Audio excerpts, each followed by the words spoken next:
Hi అండి. అందరికీ నమస్కారం. నా పేరు క్రాంతి. ఈరోజు వ్లాగ్ వచ్చేసి కృష్ణా డిస్ట్రిక్ట్‌లో ఉన్న డోకిపర్రు వెంకటేశ్వర స్వామి టెంపుల్ అండి. ఇదైతే చాలా చాలా బాగుందండి. ఎంట్రన్స్‌లోనే మనకి ఓం నమో వెంకటేశాయ అనే నామంతో మొత్తం గుడంతా కూడా మారుమ్రోగిపోతుందండి.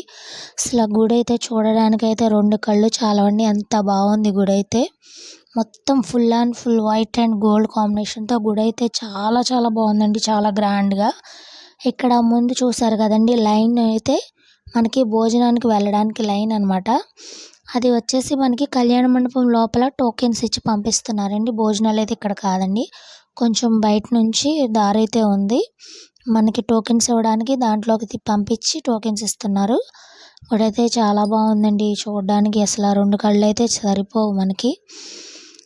చూసారు కదండీ! వ్యూ కూడా చాలా బాగుంది. ఇది వచ్చేసి మనకి ఆంజనేయ స్వామి టెంపుల్ అండి. చాలా బాగుందండి. గుడైతే చాలా చాలా బాగున్నారండి ఆంజనేయ స్వామి కూడా. చూసారు కదండీ! ఇదైతే ఎన్నో ఎకరాల్లో కట్టారండి. అదైతే క్లారిటీ తెలీదు నాకు ఎన్ని ఎకరాలనేది. గుడి చూసారా ఎక్కడో ఉంది. మొత్తం ఇవతలంతా కూడా చాలా నీట్‌గా, క్లీన్‌గా చాలా బాగుందండి. వ్యూ అయితే మాత్రం ఆ రోజు వ్యూ కూడా చాలా బాగుందండి. చూడడానికైతే 2 కళ్ళు చాలవనమాట. అంత బాగుంది. అయితే ఇక్కడ చిన్న ప్రాబ్లమ్ ఉందండి. ఏంటంటే మనకి గాలిగోపురం ఇవతల మాత్రమే వీడియో అనేది అలౌ అండి. లోపలైతే మనకి వీడియో తీసుకోవడానికి అసలు ఛాన్సే లేదండి 1% కూడా.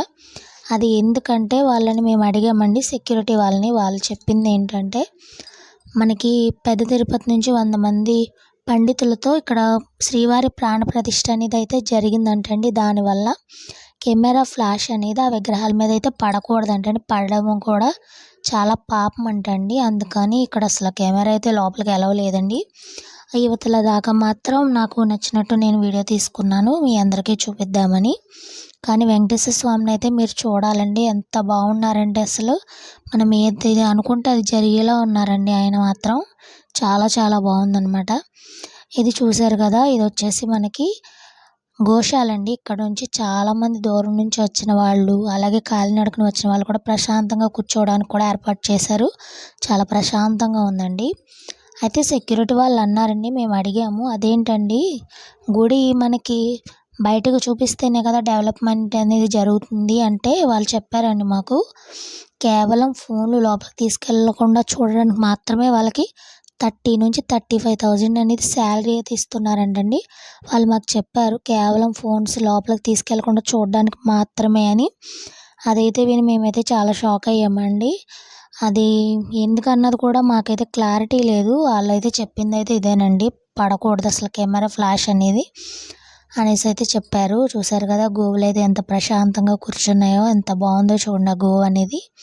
ఇది వచ్చేసి పుంగనూరు జాతికి చెందిన ఆవు అనుకుంటండి. చాలా పొట్టిగా ఉంది. చాలా చాలా బాగుంది. భోజనాలు కూడా చాలా బాగున్నాయండి. నేనైతే గుడి క్లోజ్ చేసే టైంకి వెళ్ళానండి. 2:00 అలాగా మొత్తం వ్యూ అంతా అయితే నాకు నచ్చినట్టు నేను తీసుకున్నాను.